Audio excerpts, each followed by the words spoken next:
बिस्मिल्लाहिर्रहमानिर्रहीम अस्सलाम वालेकुम स्टूडेंट्स। आज की इस वीडियो में हम लैंग्वेज और डायलेक्ट के दरमियान डिफरेंस को डिस्कस करेंगे और एग्जांपल के साथ समझने की कोशिश करेंगे कि डायलेक्ट को लैंग्वेज से अलग करने के लिए कौन कौन से लिंग्विस्टिक्स क्राइटेरियंस होते हैं।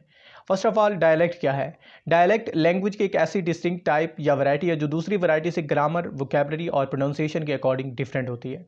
फॉर एग्जाम्पल, एक पर्सन कहता है लिफ्ट और दूसरा कहता है एलिवेटर, तो इनके दरमियान वोकैबुलरी का डिफरेंस है। सेम चीज़ के लिए दो डिफरेंट वर्ड यूज़ किए जा रहे हैं। एक अमेरिकन इंग्लिश बोल रहा है और दूसरा ब्रिटिश इंग्लिश बोल रहा है। ये दो डिफरेंट डायलेक्ट्स हैं।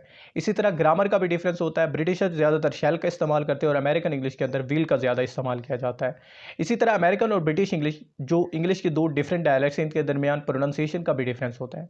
इन डिफरेंसेस ग्रामर, वोकैबुलरी और प्रोनाउंसिएशन की डिफरेंस की वजह से एक ही लैंग्वेज के दो डिफरेंट डायलेक्ट्स बने हैं। एक अमेरिकन इंग्लिश कहलाती है, दूसरी ब्रिटिश इंग्लिश कहलाती है। डायलेक्ट्स को फर्दर दो टाइप्स में डिवाइड किया जाता है। एक रीजनल डायलेक्ट्स होते हैं और दूसरे सोशल डायलेक्ट्स होते हैं। रीजनल डायलेक्ट्स वो डायलेक्ट्स होते हैं जो किसी खास रीजन के अंदर, किसी खास जियोग्राफिकल एरिया के अंदर बोले जाते हैं। फॉर एग्जांपल, जो इंग्लिश इंडिया के अंदर बोली जाती है उसको इंडियन इंग्लिश कहते हैं। कैनेडियन इंग्लिश होती है और इसी तरह अमेरिकन इंग्लिश होती है, ब्रिटिश इंग्लिश होती है। और इसी तरह फर्दर वर्ल्ड के अंदर जितने भी 60 से ज़्यादा डायलेक्ट्स हैं इंग्लिश के, वो ज़्यादातर रीजनल डायलेक्ट्स होते हैं, किसी खास रीजन के अंदर बोले जाते हैं। दूसरे होते हैं सोशल डायलेक्ट्स। सोशल डायलेक्ट्स किसी खास सोशल क्लास के साथ ताल्लुक़ रखते हैं। फॉर एग्जांपल, जो इंग्लिश एजुकेटेड पर्सन बोलते हैं उसको कहा जाता है ये स्टैंडर्ड इंग्लिश है, और जो अनएजुकेटेड बोलते हैं उनको कहा जाता है कि ये नॉन स्टैंडर्ड या वर्नैक्युलर इंग्लिश यूज़ कर रहे हैं। लेकिन सवाल ये पैदा होता है कि अगर दो पर्सन आपस में बात कर रहे हो और वो बिल्कुल अलग तरीके से बात कर रहे हो, ग्रामर, वोकैबुलरी और प्रोनाउंसिएशन का डिफरेंस हो, तो हमें किस तरह पता चलेगा कि वो एक ही लैंग्वेज के डिफरेंट डायलेक्ट्स में बात कर रहे हैं या फिर वो डिफरेंट लैंग्वेजेस यूज़ कर रहे हैं? तो इसके लिए लिंग्विस्टिक्स के अंदर दो क्राइटेरियंस होते हैं। पहला क्राइटेरिया होता है म्यूचुअल इंटेलिजिबिलिटी का। म्यूचुअल इंटेलिजिबिलिटी का मतलब है कि वो दोनों एक दूसरे को समझ सकते हैं या नहीं। अगर तो वो समझ सकते हैं तो म्यूचुअली इंटेलिजिबल है, अदरवाइज वो म्यूचुअली इंटेलिजिबल नहीं है।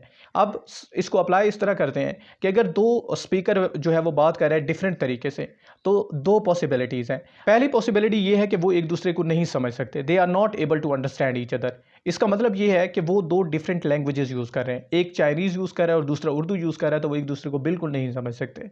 लेकिन दूसरी पॉसिबिलिटी ये है कि वो एक दूसरे को समझ सकते हैं, they do understand each other.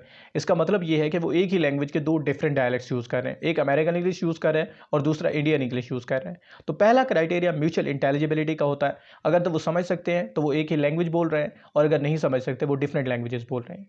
लेकिन कभी कभी ऐसा होता है कि एक ही लैंग्वेज के डिफरेंट डायलेक्ट्स भी म्यूचुअली इंटेलिजिबल नहीं होते।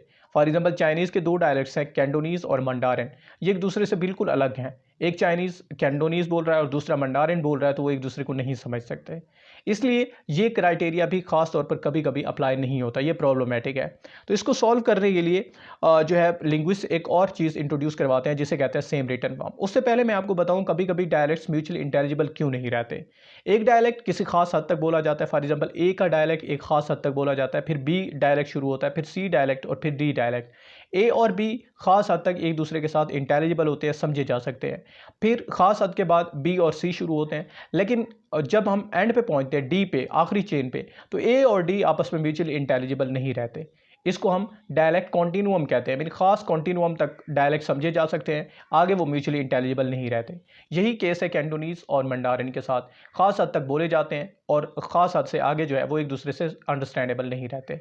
तो इसको सॉल्व करने के लिए हम एक और क्राइटेरिया इंट्रोड्यूस करवाते हैं जिसको कहते हैं सेम रिटन फॉर्म की सर्च।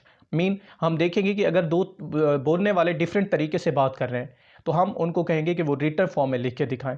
अगर उनकी रिटन फॉर्म सेम है, इसका मतलब है वो सेम लैंग्वेज यूज़ कर रहे हैं। अगर उनकी रिटन फॉर्म अलग है तो वो अलग लैंग्वेजेस यूज़ कर रहे हैं। फॉर एग्जांपल, चाइनीज़, कैंटोनीज़ और जो मंडारिन है वो सेम रिटन फॉर्म यूज़ करते हैं। इसका मतलब है कि वो एक ही लैंग्वेज यानी चाइनीज़ यूज़ कर रहे हैं। रिटन फॉर्म का क्राइटेरिया, पहला क्राइटेरिया म्यूचुअल इंटेलिजिबिलिटी चेक करें, दूसरा क्राइटेरिया रिटन फॉर्म चेक करें, तो आपको पता चल जाएगा कि वो एक ही लैंग्वेज है या फिर वो अलग अलग लैंग्वेजेस हैं। तो हम कंक्लूड कर सकते हैं कि दरअसल जो लैंग्वेज है ये ग्रुप ऑफ डायलेक्ट्स होते हैं।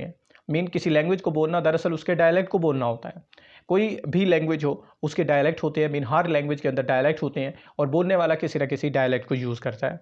तो एक लिंग्विस्ट ने ये कहा था कि दरअसल language is a dialect with army and navy. Max Weinreich ने कहा था कि लैंग्वेज जो है ये डायलेक्ट होते हैं, और डायलेक्ट इस तरह है कि लैंग्वेज को अगर हम आर्मी ले लें तो डायलेक्ट उसकी नेवी और एयरफोर्स है। इसी तरह लैंग्वेज को अगर हम पेरेंट ले लें तो डायलेक्ट्स उसके बच्चे यानी चाइल्ड हैं।